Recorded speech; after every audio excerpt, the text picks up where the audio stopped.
flower 2. This is a spiky flower and this is the middle size that we do. But for the purpose of this video I am going to use the largest one. We tend to only sell the smaller one at the shows, but obviously the big one is available online, and you will need 3 of these to make this flower. And first off, I'm just going to use 2 pro markers just to add some colour to it. I'm just going to add a stripe of lilacs down the middle of each petal and then fill around with the light colour. I don't know if these two go together well. I've just grabbed 2 out of our pot.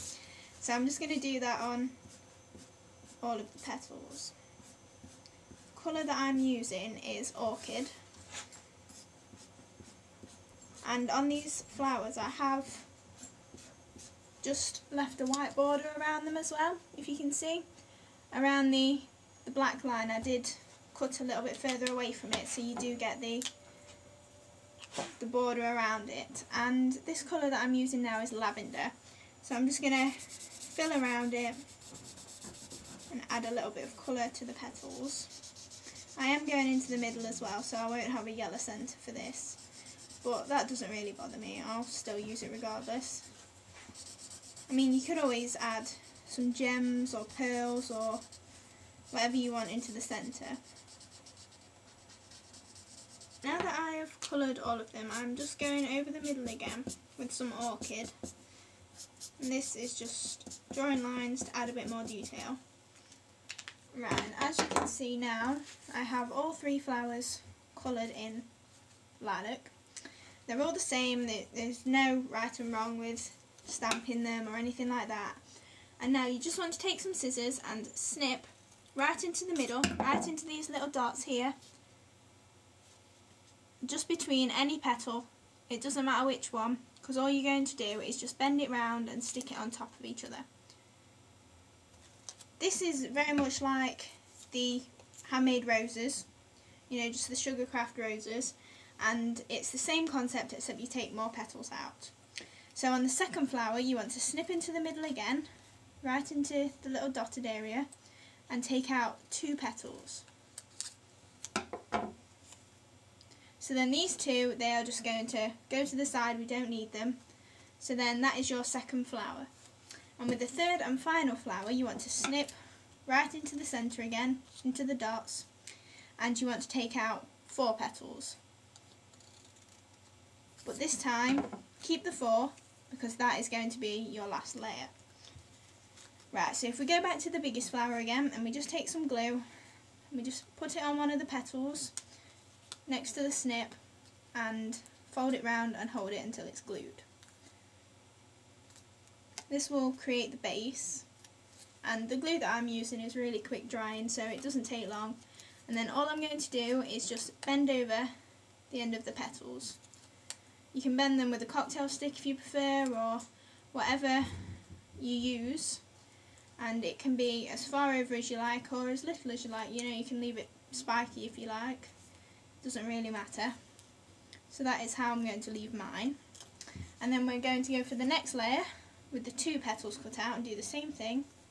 Put some glue next to the opening, stick it round and hold it, and then we're going to bend the edges over as well, so that when they layer inside each other they create a really nice flower.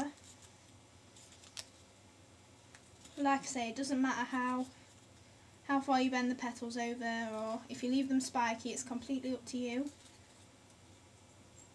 And then you can trim out the bottom, but we will get to that in a second. Right, and then with the third layer, do the same thing, a little bit of glue on the petal, fold it round and hold.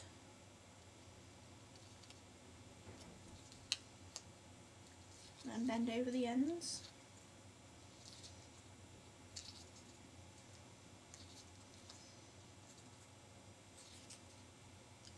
And then this final piece, the easiest way that I can tell you is if you use the petals as sort of score lines.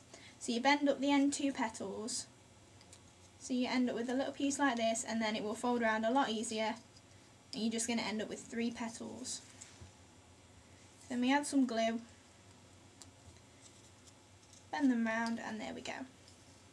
And this is going to be the middle piece. You know, like on handmade roses you do have 2 middle pieces, but you only need the one here. Right, and then we're just going to lay them inside each other. This is the base, so I'm just going to put a nice little blob of glue in it, in the middle, and then take the next one, hold that in the middle for a little while, press in the centre, and then the point will go a bit more flat. Then we're going to just trim out the bottom of the 3rd layer a little bit, just that'll make it sit in there easier. Add a bit of glue to it. Put that inside. And then finally, with this last little piece that we just made, trim off the bottom again, and then test it in the centre for how it's going to protrude. But then if you're happy with that, then just add some more glue and put it inside. And if you leave it to dry, you'll end up with a flower. It's absolutely gorgeous, especially with this white edge around. And if you do something really dark, the edge does stand out a lot more. But then that could be the centrepiece, plus obviously we do different sizes. So if you have all 3, that will build up the flowers